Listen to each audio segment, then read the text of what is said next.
Hello, everybody, and welcome back to yet another very exciting episode of the Friends Talking Fantasy Podcast. We are back and we are continuing our buddy read, our read along of the Chathrand Voyage. Today, we are talking about Book 3, The River of Shadows. And with us, of course, is series author Robert V.S. Redick, and then Blaze from Under the Radar Books. Blaze, Robert, thank you so much for being here, for returning today. Thanks for having me. It's really fun. Thank you, Blaze. I know you're on the road and as I am, and all of you guys for making this happen at a rather more awkward time than usual on a Sunday morning.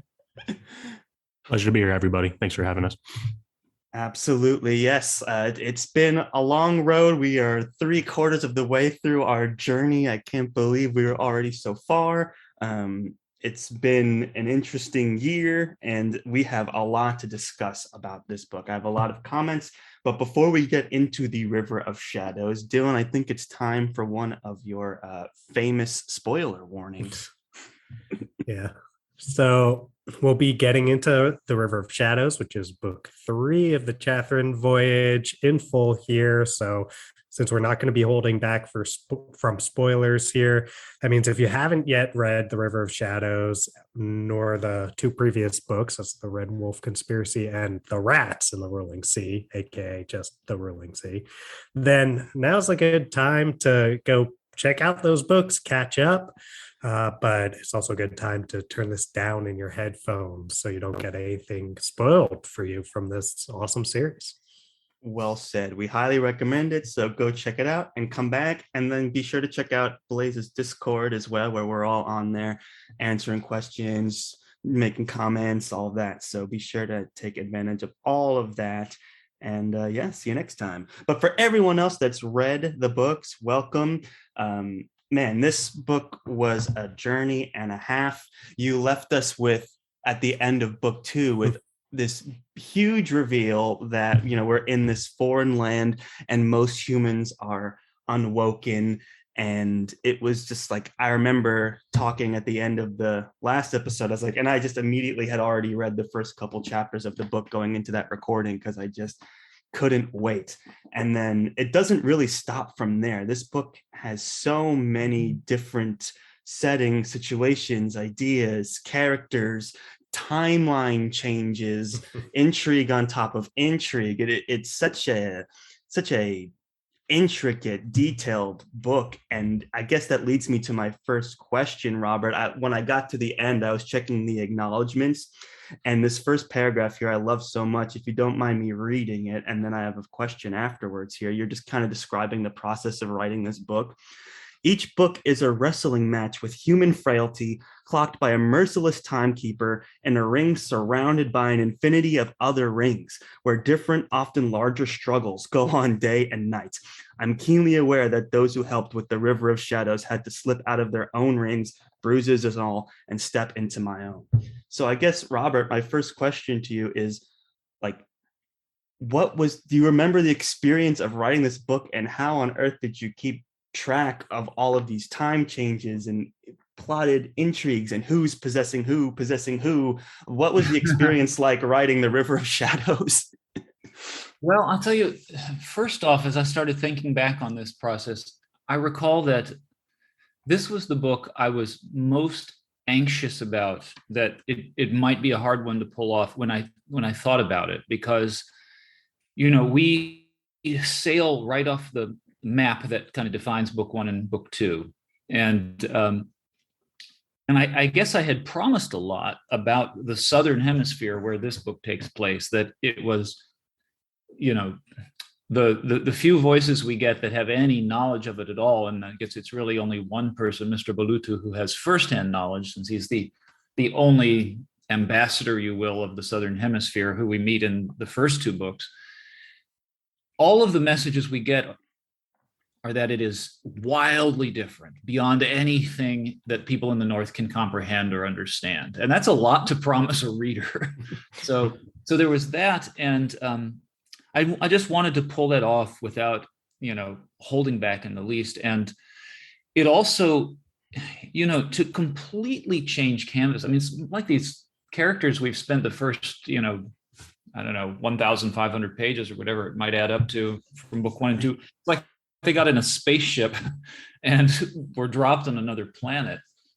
And to do that in the middle of a story also was daunting, I guess, because characters are one thing in one place. We're so much the products of the places and the cultures and the structures of society that are around us. And whenever you're traveling, that is subject to change, but really, really radical travel.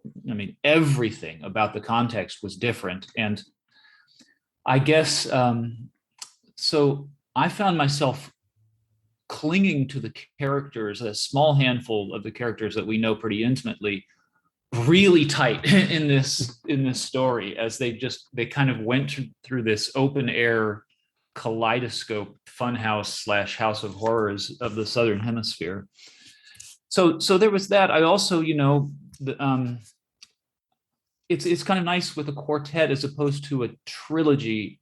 I think I'm learning now as I write my first trilogy. I'm in the third round of the third book, I guess, home stretch. But with a trilogy, the middle book is cursed. I think, that it's got to beautifully articulate with both book 1 and book 3. So it has to be its own thing. It has to be satisfying in its own right. It has to continue everything that's promised from the first book and set you up just right for the finale. With a quartet with 4 books, that process of transition is broken into 2. So this was really like crossing like a national border, where on one side it was all establishment, I guess, or you could say in story structure terms, the arc was right at its peak as I got into book 3, and it's starting to move towards denouement, or there was still a sense of setting up and setting up and setting up with books 1 and 2. So it was high pressure, and I also didn't have a title, and I had not realized how important it was for my grasp of the book, or of any book, to have that title that sort of gathered it all in my imagination. And so I'll get into that maybe later, but the search for a title, was really hard. And it kind of seems obvious with the way it turned out that, it would be called The River of Shadows. But the actual thing, The River of Shadows, was not even an idea, or at least not a conscious idea, until I came across the title and realized that's the thing I've been looking for. That's what's been missing here, So yeah, that's interesting, because I never really thought about the pacing of it, because it's true, you do a total departure from the settings that we know and love from books 1 and 2. Even the Chathrand gets brought off of, for the first time ever, since it's like creation gets lifted off the water as they make the repairs on it. So you make a clear statement that this is a completely different world, different setting, and they're not at sea anymore for most of this book. Yeah. Right. They're actually walking around and meeting these new alien-like species for us, and they're alien to the people around them. They have a very different idea of humanity than we do. So it was a really fun process for me to watch and learn and discover. But I'm kind of curious, Blaze, to get your reaction as someone that has read the series before. What was it like revisiting The River of Shadows, and what has stuck out to you on the reread? Yeah, sorry, excuse me. Rereading The River of Shadows, it was definitely an eye-opening experience, because going through it the first time, you have no idea what to expect, because everything's so foreign in terms of the people, in terms of the different time shifts, in terms of the landscape and the different creatures that we meet. But revisiting once again, you get to dig deeper, and you get to see the little intricacies that I missed the first time. And every reader, especially with this series, does it. There's little clues that you're just not aware of because your mind is not trained to look for them. So I enjoyed finding those little secrets, and particularly I didn't remember this reading back the first time, but learning a lot, especially in this book, about Pazel's mother and how like all of like what was her upbringing, how she integrates into this whole story. That was something that I just loved reading about, as well as learning more about like Balutu and how him being the ambassador and what he had to go through and everything in this series. And also, of course, the ending, which perfectly sets up for book 4, which that's for the next episode. But that's just something that I really loved revisiting this. I agree, Blaze. It's interesting that you bring up Pazel's mother, because that's a question that I had written down for you, Robert. In an earlier episode, we were talking about like the characters taking different directions than you thought when you initially started out writing the series. And one of the characters that you had mentioned was in later books, Pazel's mom, Suthenia, really kind of took off for you and went in a different direction than you were expecting.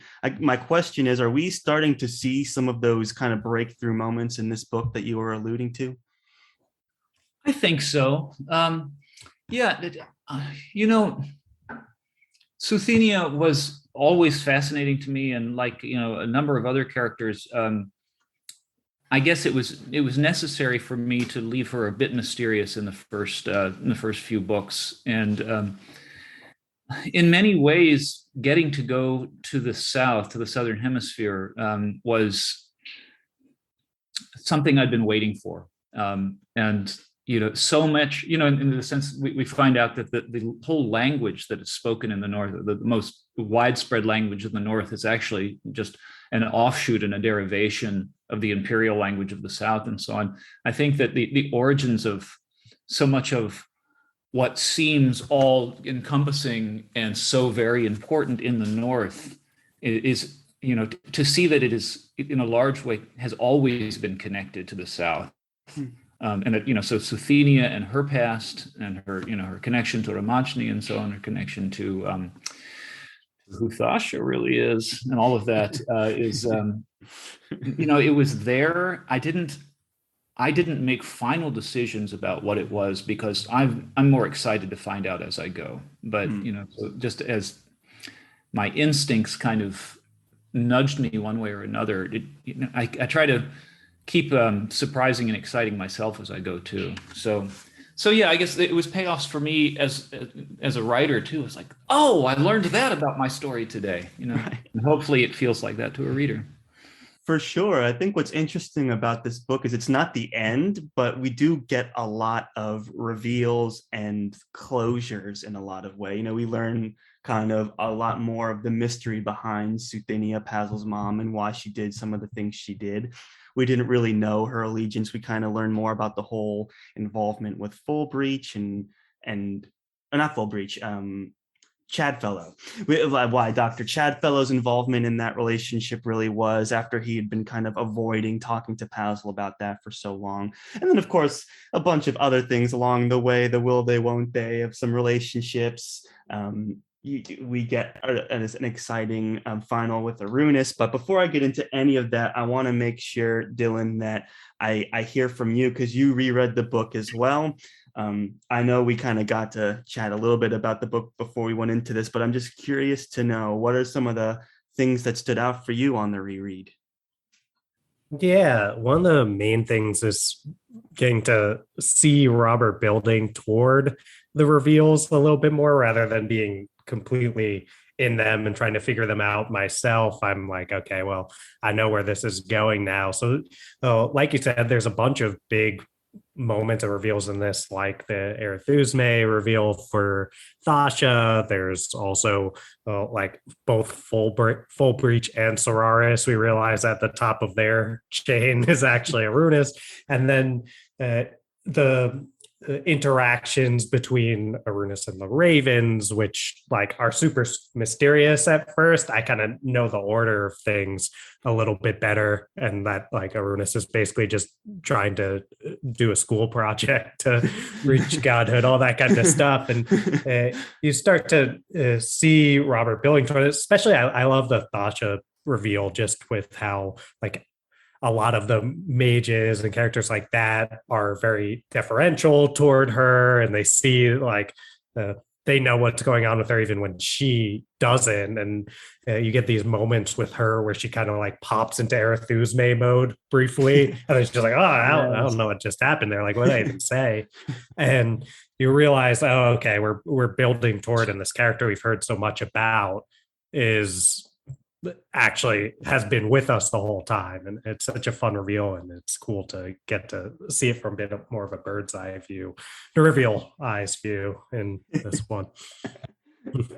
That was something too that, was at the level of instinct for a long time with me. It's like, where is Arethusa's consciousness and soul exactly? And I think probably by a couple of chapters in here, it was crystal clear in my mind, but certainly in book 2, while I knew that connection was fundamental, the mechanism was not so clear to me yet. And it's like, is she going to, raise her from the dead? And it's going to be like sort of a Arethusa spirit there that Thasha is the gatekeeper for, and then when I realized, no, it's even more kind of tight than that. Then I got afraid for Thasha, actually, and what was going to happen to her. But that is, now we're getting, we are getting into book 4 territory a little bit there. But actually, I have to admit, it's because it's been, over a decade since I wrote this book. I may make a mistake or two about what's revealed here and what's revealed in book 4. I'm very sort of geographical in my memory. And because they're still in the Ifrit Peninsula in book 4 for a while, there are some things I'm going to maybe hesitate and try to hold myself back from saying until I'm absolutely sure that it's book 3 and not book 4. But I think as the only person here that hasn't read book 4, I think I can be a good test for you. So far, you're in the clear, because like when we say we worry about Thasha, it's true. This book ends, even though there are so many victories and reveals in this book, it kind of ends, although wholesome, there's also this worry for Thasha at the end of like, is she going to have to choose between her identity and accessing the power she needs to save the world, right? Because this whole premise now is she's kind of gotten to live her as her own soul, and she may need to give that up to unlock more of Arethusa's memories and powers and things. So you're like, that is a tough choice to have, especially woven into the new relationship that she has with Pazel too. It's like so like right on top of each other. It's like all this hope and all this love, and then the idea that she may have to lose all that and choose to lose it so that she can save people is such a fascinating premise. And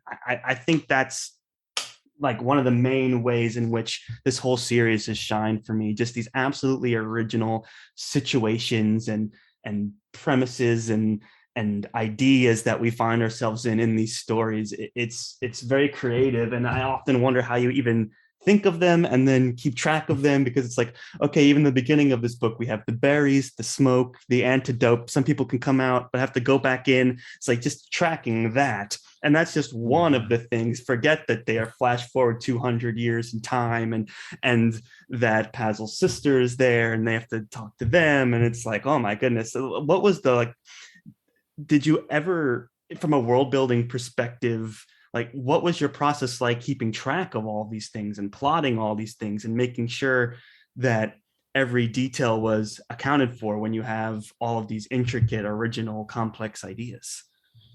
Lots of things taped up on the walls of my study, for one thing. I mean, like you reminded me of that, the whole Ixchel trap with the breathed in poison. Mm-hmm. Yeah, there are a lot of people that they trapped there, a lot of fundamental characters. And I did have to have like a little cheat sheet up on the wall to remember, those two can't actually talk because one of them is in the trap and one of them is not. And it was a pretty deliberate decision, I guess, about, I guess I was trying to think in the terms that the Ixchel plotters would have used. Like, how are we going to neutralize all the factions on the ship, give everyone's something to lose if they stand against us. And they were really pretty smart about that. Yeah, Still. it was very effective. But so, yeah,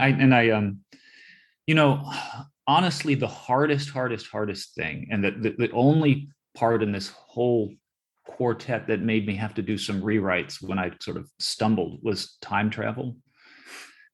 Time travel is just a butt kicker, logistically. It just was real. And this is, potentially reversible time travel, and time travel that works one way and once here, I'll be careful. I don't, some of this may not be revealed yet, but it's very complex, and it's, has to do with where you are on the planet and things like that. Right. And which direction you're crossing the storm too. You had revealed that like crossing one way will, like, as long as you go one way, you're fine. But when you try and go back, that's when the skip happens. But the skip is kind of eroding over time. So it's like, maybe we can time it just right. And you're like, whoa. Love the idea. Oh, yeah. Okay. So all that does come up in book 3, right? Yes, Right. Yes. Yeah. Yep. Yeah. It's a clever reveal too, because I don't know, I'd never thought of that during the first read, that, the time skip might have happened before when Balutu first crossed over to get to their side. So you see things from the perspective that you've always been in. But it's a good reveal, I think. It didn't cross my mind. Yeah, it's almost like sci-fi in a way of like, no, the skip happened immediately for you and it has not happened for them. So they're in kind of these two different states of mind on like, I've been living a lie this whole time versus, there's still hope for me. And it's kind of, even though the results are going to virtually potentially be the same. So it's really fascinating to get the psychology of Balutu in that moment and versus the psychology of some of the other characters who are still clinging on to hope. Yeah, it's true. Only Balutu can sort of definitively despair of seeing his family again, because there's, to the extent that anything's definitive. But yeah, and I remember too, I had to keep drawing a globe and put with the red storm across the middle and jotting things, this timeline, these people are here while these things are going on in the actual chapters of the book. These people are dead. It was very, very complicated. Yeah, I'm picturing your writing office as one of those like detective shows where you've got papers all over the wall and red string going every which way. Well, then also, I wrote out the history of both the North and the South, and because there's many, many references to wars centuries before, and duels between wizards and times when the reigns of this kind of kingdom or empire was ascendant versus another, and so on.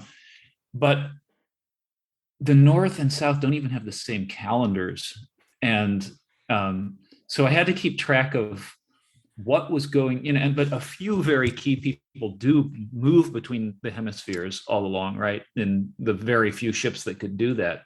But I had to set up a spreadsheet where events in the Northern Hemisphere, timeline for that went down one column, and then events in another hemisphere using a different calendar. And then just have a third column that was simply a count of years from a single point that wasn't any calendar, but so I could see how they matched up. And then you add on to that the time travel. So I would have arrows that say, well, here's where it stops being linear anywhere. Yeah. So that's so fascinating. From a geeky did point not of make view, it easy on yourself, Robert. Yeah, that's why I was saying no more time travel. Just done. And there's no time travel in Sidewinders. Well, not yet. That's fascinating. I'd like to pivot a little bit and talk about characters. We got to dabble in Thasha a little bit, but Blaze, I wanted to turn this over to you. In a series rich with characters, I'd like to hear from you. What were some of the standout characters that you encountered in River of Shadows to kind of kick off our character discussion here? Yeah, so the two, or I should say probably three, that stood out to me. We already talked about Pazel's mother and the intricacies of her character, how she was brought up, and the magic she used, her relationship, and all that. But the two that really stood out to me was one was obviously Chadfellow, because we get a deeper understanding to him and his relationship with Pazel's mother, how Pazel and him are still like they're butting heads, so to speak, but the more and more they learn about each other, like that kind of calms the waters. So, but just learning more about Chadfellow is something I wanted since book one. Right. He's such a mysterious character. You don't know what his end game is. You don't know what his other desires are. Obviously, I think he's in love with Pazel's mother, but in a very friendly, paternal type of, not paternal, friendship type of way. The other one was Pfiffengert, the rat, and what goes on with him. He's seeing ghosts. He's doing different things, and just learning more about. You mean Felthrop? Sorry, Felthrop. Yeah. I shouldn't have made those names so similar. too many F's in this. Too many characters with F's in this. Yeah, Felthrop. Him seeing ghosts. Him doing all these little adventures and how they relate back to the main group. So I always loved learning more about him. And that leads right into book 4. You're in for a wild ride. Felthrop was an interesting one. He's more critical than ever, but he's kind of been reserved in terms of his screen time in the book. And it's kind of fascinating to think like he's kind of the whole point, the River of Shadows. He's like the only one that's like going in there, traversing, holding meetings, and his only fuel is that he's trying to do good for his friends, just his concern for his friends and the world. And he doesn't even remember when he wakes up what he was up to. He's just purely driven by doing good for everyone on the ship. And that's what I've always kind of admired about Felthrop. And he's got this unique sense of humor and this unique perspective that I've always enjoyed as well. And even though he's a rat and he's gotten all kinds of beat up, he still finds a way to play a very important role in the troop. And I always kind of admired that about him. He really does get beaten up a lot. Poor Felthrop. It's like, how much tail do you have left, Felthrop?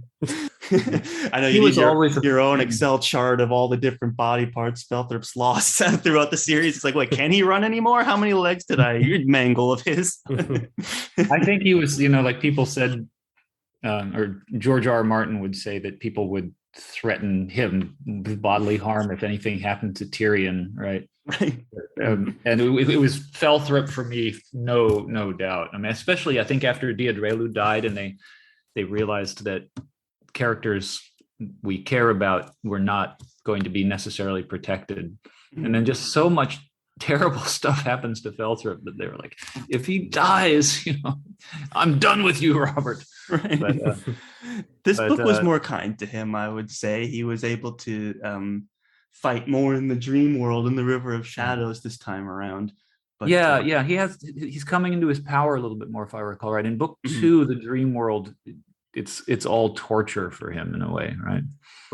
Right. Yeah. He's taking those meetings and getting tortured and trying to Master Monster and the other rats are ready to chew him up. And right.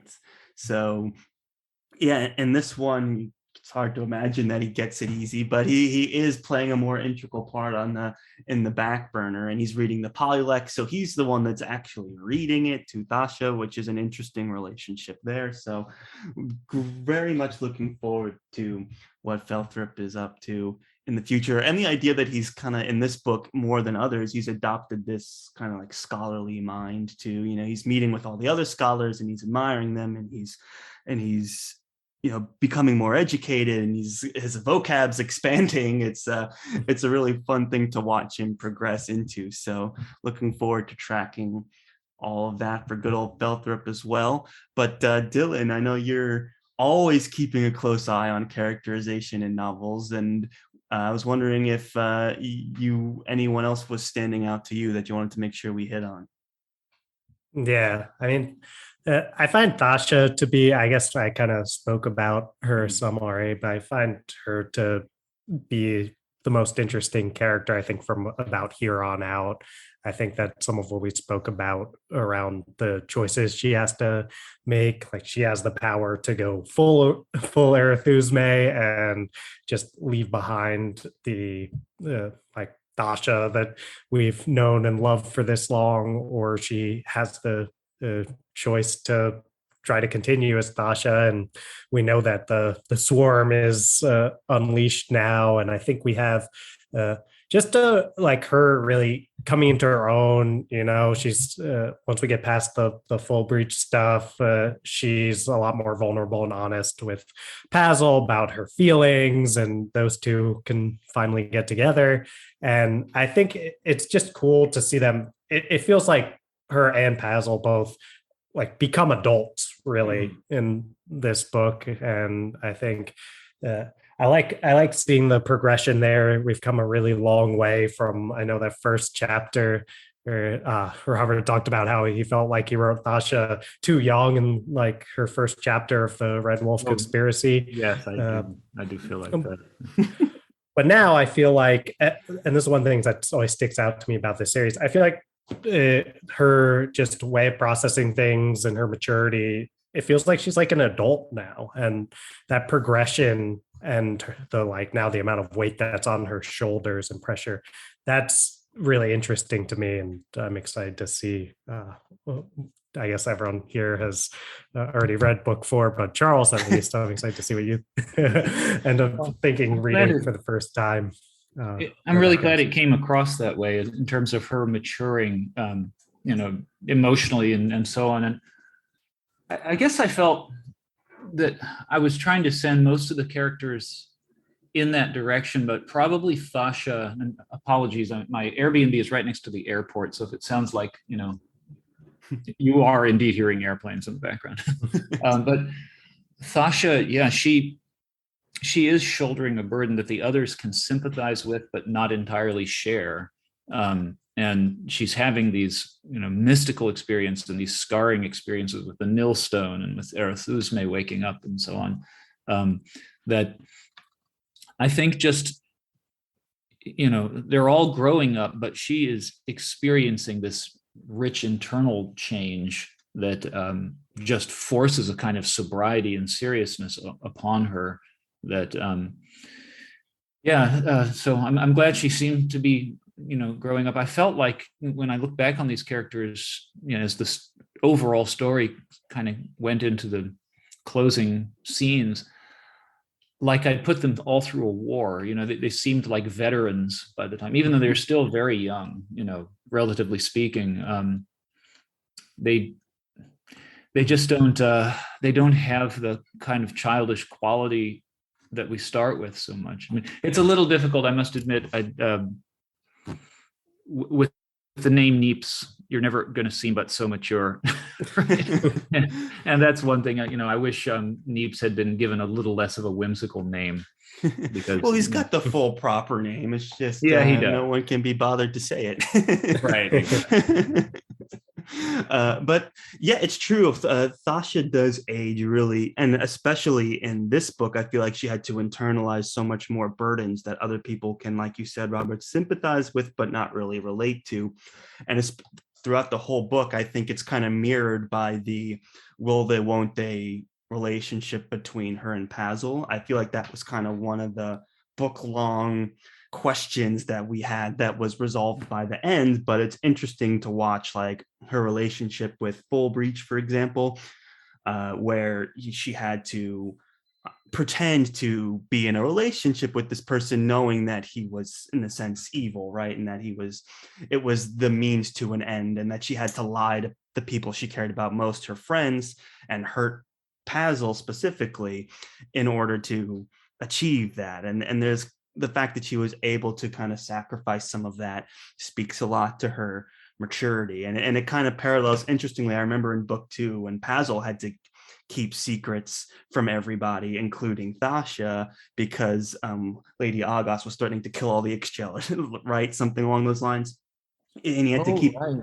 and he had to, yeah, he had to keep a secret from her, and she could tell that he was being guarded. And then now it's kind of flipped, and now she's keeping secrets from him, and he still somehow managed to screw it up anyway. But we love Pazel for charging in, but that was a tough one. That was a tough one when he blew the plan, that whole plan, so Yeah. delicately planned. Oh, yeah. Yeah, that's the heart making a mess of everything sort of situation.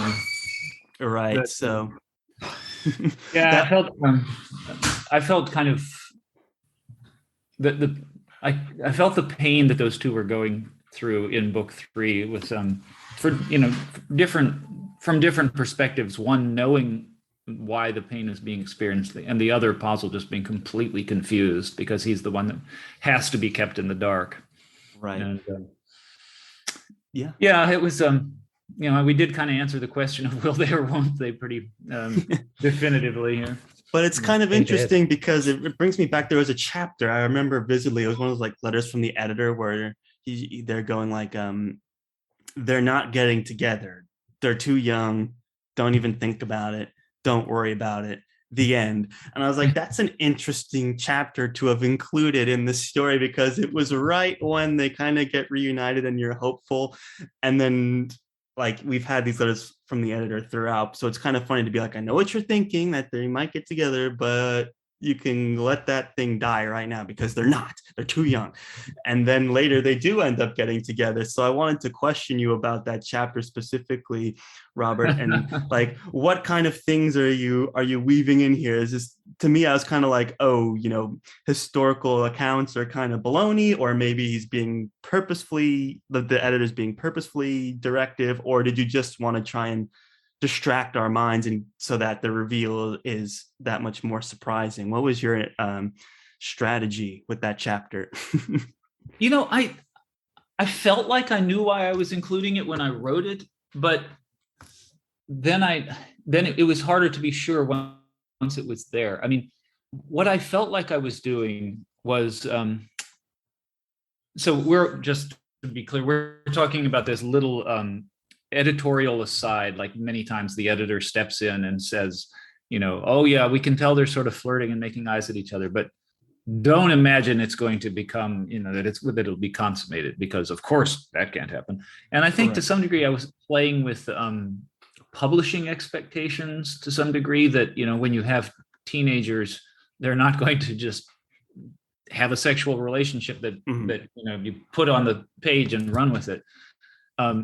And to some degree, I think it's we have cultural prohibitions or complications, at least for all of that, for reasons. At another level, this is what teenagers are trying to do at that age. And so I guess I was just trying to put that whole tension, that sort of unresolvable tension, like right out there, and sort of point out the absurdity on all sides. There's an absurd element as well as a practical element to those prohibitions. The notion of, well, of course we bodily mature precisely so that we can do nothing about it for another 12 or 14 years or whatever it might be.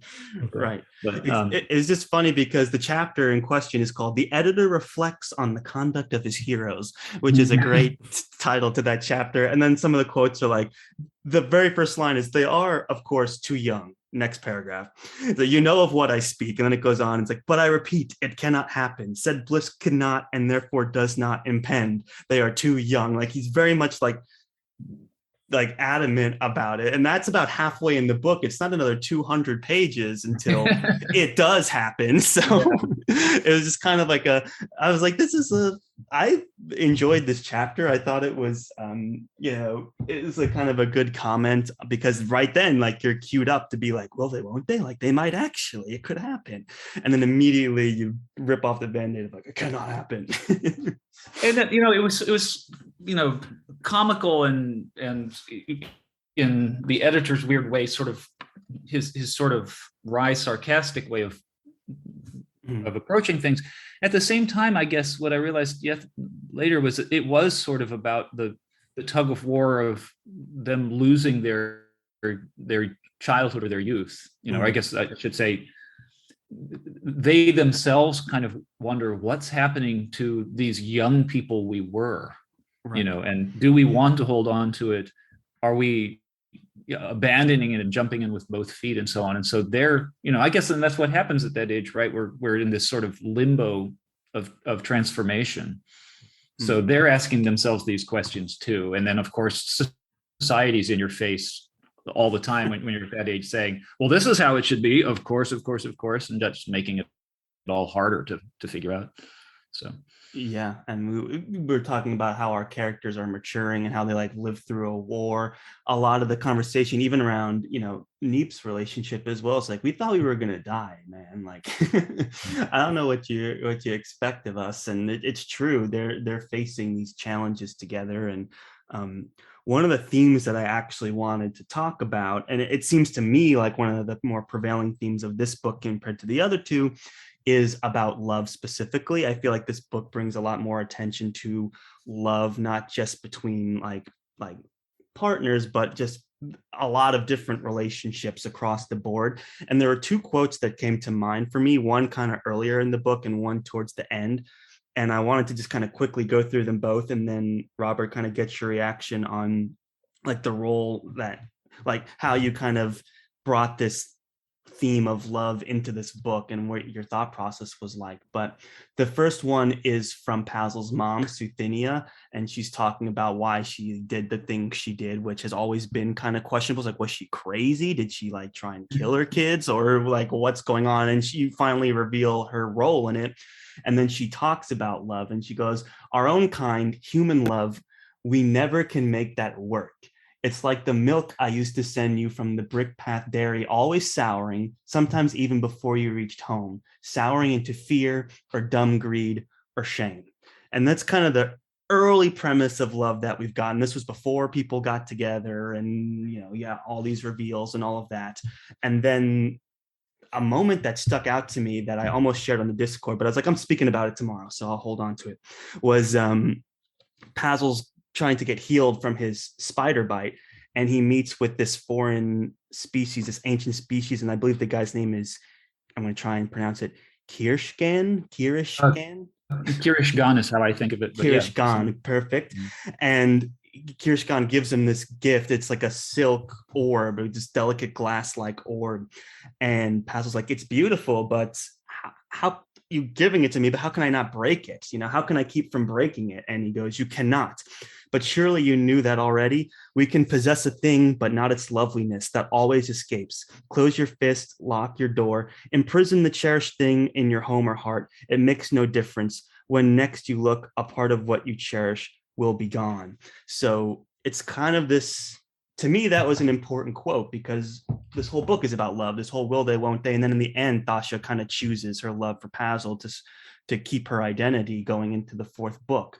So it's the idea of like, yeah, like things are complicated. It could sour, it could whatever. But the point is, it's a very precious thing that you have to enjoy while you can. And then even when you lose it, the gift of having it is always worth it, kind of was how I walked away from this book. And when you compare that to Pazel's relationship with their mom, and then Paza and Thasha, and then, all these other characters that have done these things for love that have been revealed with Full Breach, and even with Ramachni's love for Arethusa, it's like all of these things come together at the end.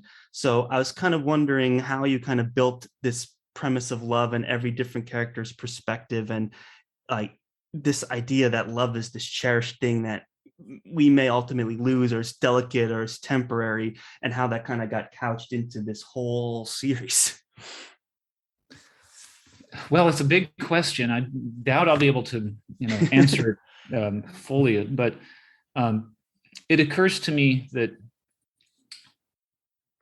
only in the seeking of love does a certain aspect of feeling it kind of function, at least as the way I imagine it, that, there's the seeking and the wanting, and then there's the achieving and living with, which are such different things. And so probably that sense of love that, it is never sort of a stable, still thing that is, as in that second quote that you talked about, something you sort of just put on the mantle and it's just there perfect. And you've achieved a kind of nirvana state that was just, I think that's an ideal for the next world, the next life, more than a reality in this one, in a stable way, at least. Love achieved and safe and secure is a wonderful thing, and I'm really glad to have it with my partner, etc. But it's a different sort of mental and emotional state than this kind of quest for it. And neither better nor worse, but I think that for so many of us struggling with love, as say, Suthenia was in a large part of Suthenia was in a large part of her life, with Gregory Peth Kendall and with Chadfellow and with her own children and so on in different ways. When she has that sort of a pessimistic summary of how she thinks of human love for Pazel,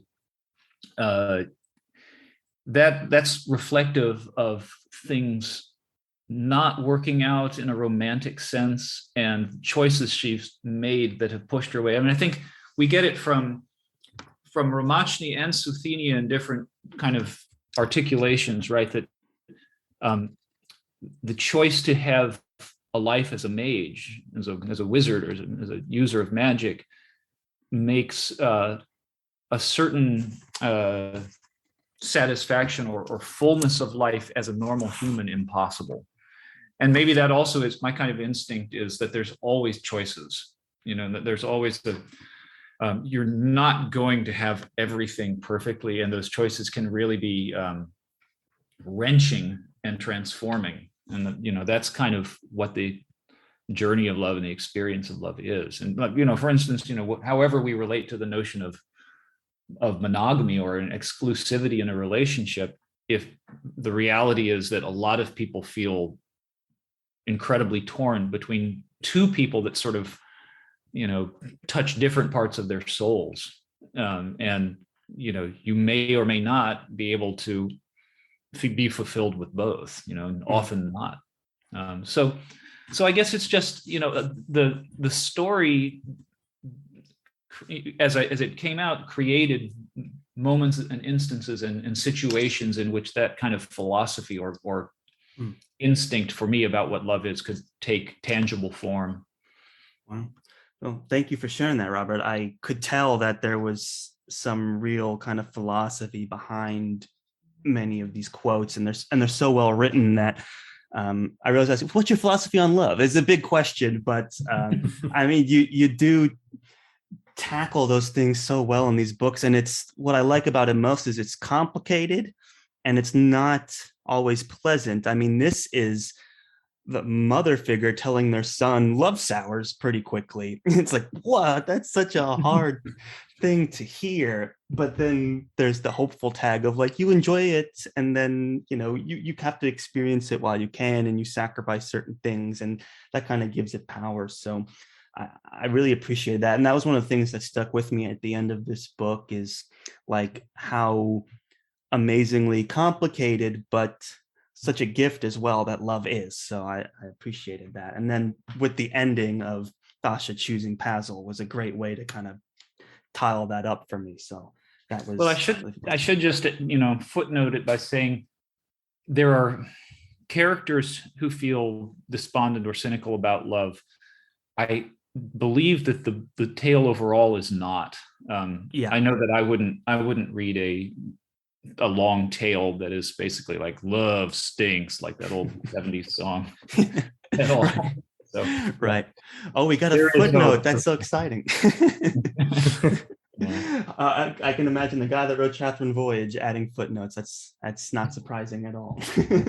But I agree, and I think the fact that it's the core team, it's Neeps, Thasha, Pazel, Hercule, like the fact that they have stuck together and can trust and rely upon each other is like their true power, and gives them the perseverance to get through all of these things. And I even think in the first book, before Ramachny left, he said something like that of like, as long as there's love between you guys, there's hope. And then even Hercule says, hey, as long as we're alive, we haven't lost. So I do strongly believe that this book can take away a lot of hope at times, but there's always that shining light, and then we get that satisfying beheading at the end of this one. We're like, ooh, yeah.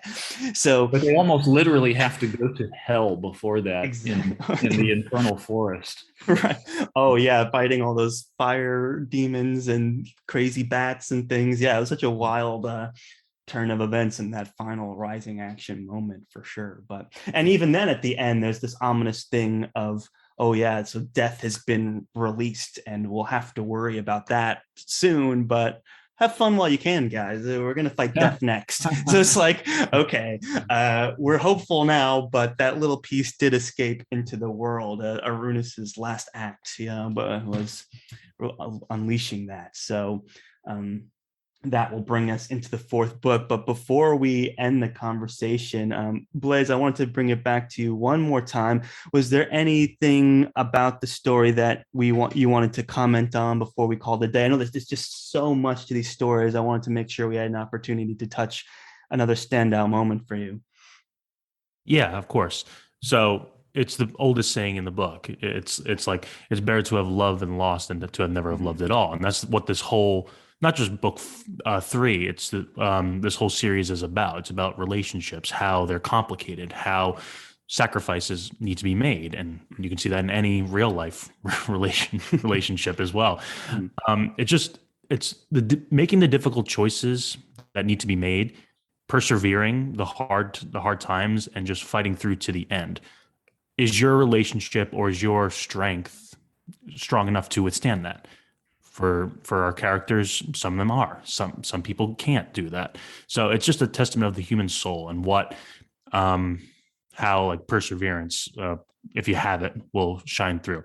And I also wanted to just make one quick comment about, we were talking about like the editor notes, and it's kind of in relationship to another series that I'm reading, but it'll come through. So in the other series, it's a king leading his people to another land and rewriting his own history. I'm sorry about that. Rewriting his own history, but it's not the history that he just lived. So he's writing in a certain way that it'll tell his story the way he wants it to be told. And reading back that editor's note, I'm sure it's probably not entirely like that. He's saying one thing, but then it's contradicted in what we're reading. So it's always sometimes when you're reading something from a historian's point of view, is he telling the whole truth, or is he telling his truth and what he believes? So that's just something more in the back of my mind. I was saying, wait a second, can this be true? I like to believe that he's telling, messing with you too. yeah. I like to believe that he's telling the truth, but that reading that section, it reminded me, is like, oh wait, maybe it's not the whole truth. Maybe it's just in his eyes. So I thought that was very interesting. And in book 4, you get to finally meet the editor face to face. Oh yeah, that's a fun time. I have my theories, but since you can't honestly react to them because you know who it is, I'll just keep them to myself for now. But I'm excited with my own guesses, and I'll have to write it down on a piece of paper or something so that we can see if I was right. But I doubt I could be, but I'll give it a try anyway. Yeah, I think that's a great point. I kind of got that vibe as well, Blaze. It's like, is it projecting some sort of bias, or is it making a comment? Is it writing, just to be a troll? Like, there's so many options, and I think keeping us on our toes like that, it's such a great. I think this book is so unique in its use of the editor's voice and footnotes and things. It injects humor sometimes. It injects like this ominous tone sometimes. It kind of comments on the historical events that are happening. It kind of couches this whole thing as a historical event. It's like, I believe this book even kicks off with like, oh, the mysterious disappearance of the Chathrand. So you're like, oh, interesting, how we're writing from the end, kind of. So to have that interwoven in through the whole story is just it just adds another flavor of originality to this story. So I think keeping that in mind as we read these directly contradicting events is always fascinating, to be like, yeah, let's go back and like, what's the editor's role in this story? And like it has us taking that step back, which I enjoy quite a bit. And the payoff for the ending is something I'm really looking forward to see where this all goes. Blaze, what's that story that you're reading? I'm just curious. It sounds so interesting. Oh, it's the Drowned Kingdom saga by P.L. Stewart. Oh, wow. It's fantastic historical type epic fantasy if you're interested in it. I'm definitely interested. That sounded really neat. I'll get you in touch with the author. Oh, great. Yeah, but with with this editor who I'm trying not to even, gender or name, so it's not to give any reveal, but the editor, in my memory, is sort of at times like the irritating person who keeps making remarks during a movie, a few seats away from you, just when you're like, no, stop it. But then at other times is, someone who really does give you a tool to see what's going on in a very different way. And certainly comic relief, but also kind of, I hope, useful popping of a certain tension bubble at moments when it actually helps to have an injection of someone who's just so removed from it that you kind of can step back and see it. You don't, I hope, stop caring, but you get a kind of ironic distance of it and remember the sort of grand absurdity of history, if you will.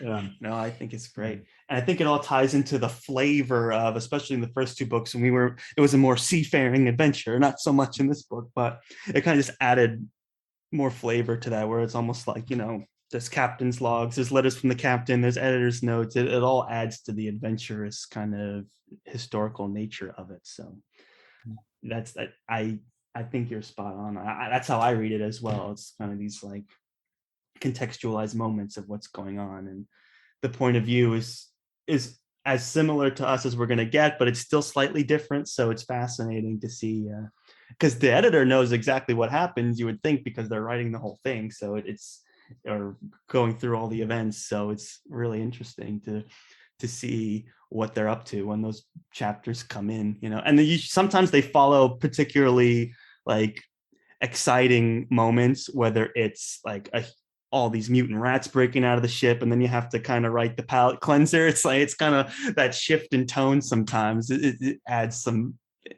intrigue to it as well, where you're like, oh, it's funny. Like if we have this tool, this editor's note, like how funny. It's just an interesting slot to put it in right after this huge mutant rat battle, or like right before a battle or something like that. It's like, and this battle raged on and on and on, and it was really exciting. And now we're here, and you're like, oh, that's funny.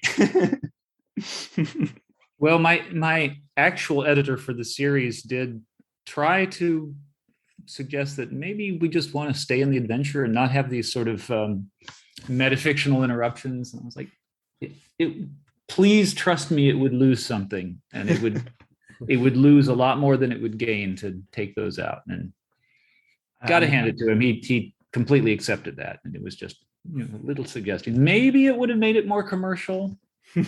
We'll never know. But I'm glad you fought for it, Robert. I agree. It's so uniquely this series that I can't imagine taking it away at this point. It's like, I couldn't imagine it. It was I couldn't, because I mean, and that the reasons for that will also become a lot more clear in book 4. Because yes. But before we get into our book 4 discussion, Dylan, I'm going to ask you the same question I asked Blaze just now, just making sure any other standout moments we need to make sure we touch on. I mean, we have like mushroom spores and forests and ice mountains and lava trolls. It's like, and all kinds of love and relationships, and Neeps is going to be a dad, and there's just so many things going on in this story. But as we near time, Dylan, are there any other moments you want to make sure that we address before we bring it into book 4?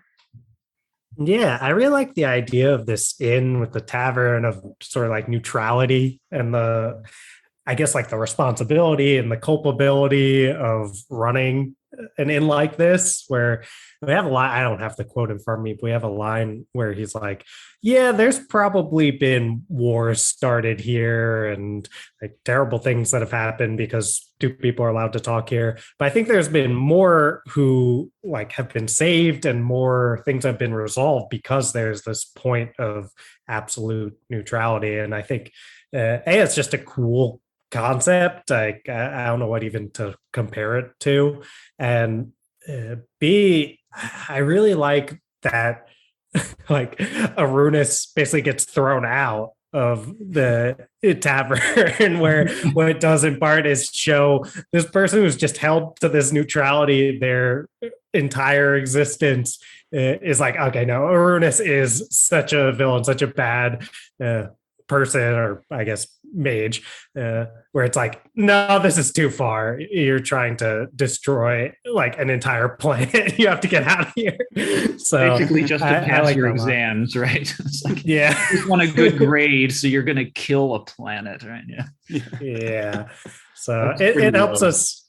Yeah, it helps us see how bad like our villain is, and it makes it even more satisfying when Thasha decapitates him at the end. So, and on that, I'll say it's cool to actually have Arunus die at the end of book 3 instead of stretching it out into book 4, and it's a really satisfying conclusion there. There were readers who thought the whole thing was over with book 3, or at least were tempted, and they're like, is there a 4th book worth of stuff going on here? Well, yeah, there is.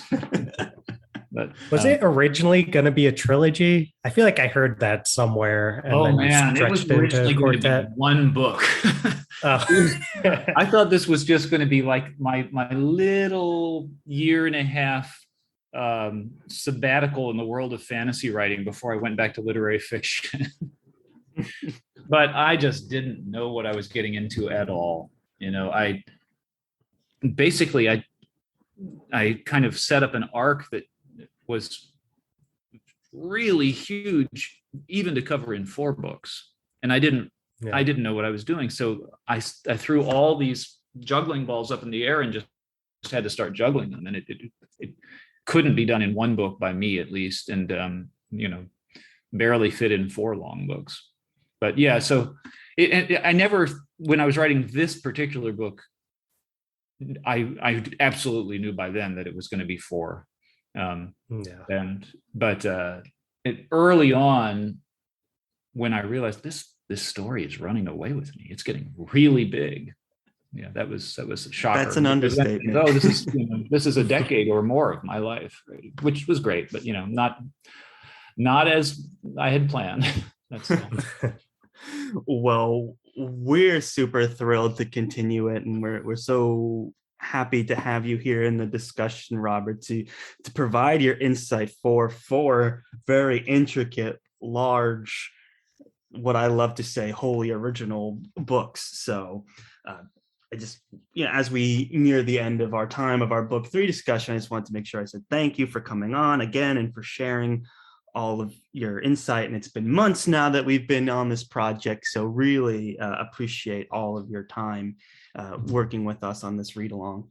Oh no, I mean, I'm just honored and so grateful to you all. This is a lot of work on your part, and it's endlessly gratifying for me. Awesome. And of course, this would not be possible without Blaze's Discord. Blaze, thank you so much again for continuing on this journey with us. We really appreciate you coming on and lending your insight, as well as hosting all of these really fascinating discussions between us, readers, the author. It's just been so much fun. Oh, thanks for having me. I would love this. I always wanted to reread this series for the longest time, so it's a perfect time to get back into it. Yeah, it's been like over 8 months since we've been teasing the fact that we would read this series together. I know like Dylan and Blaze had a bond over it, so I'm just thankful that I get to read it now and be included on all the fanning out. To have Robert here is such a big bonus. But I mean, that nears us to the end, guys. I mean, here ends our book 3 discussion of the Chathrand Voyage Quartet, but the story continues in The Night of the Swarm, the 4th and final book of this series. The ending has been something I've been hearing about for years now, since Dylan first picked up this series way back in the day.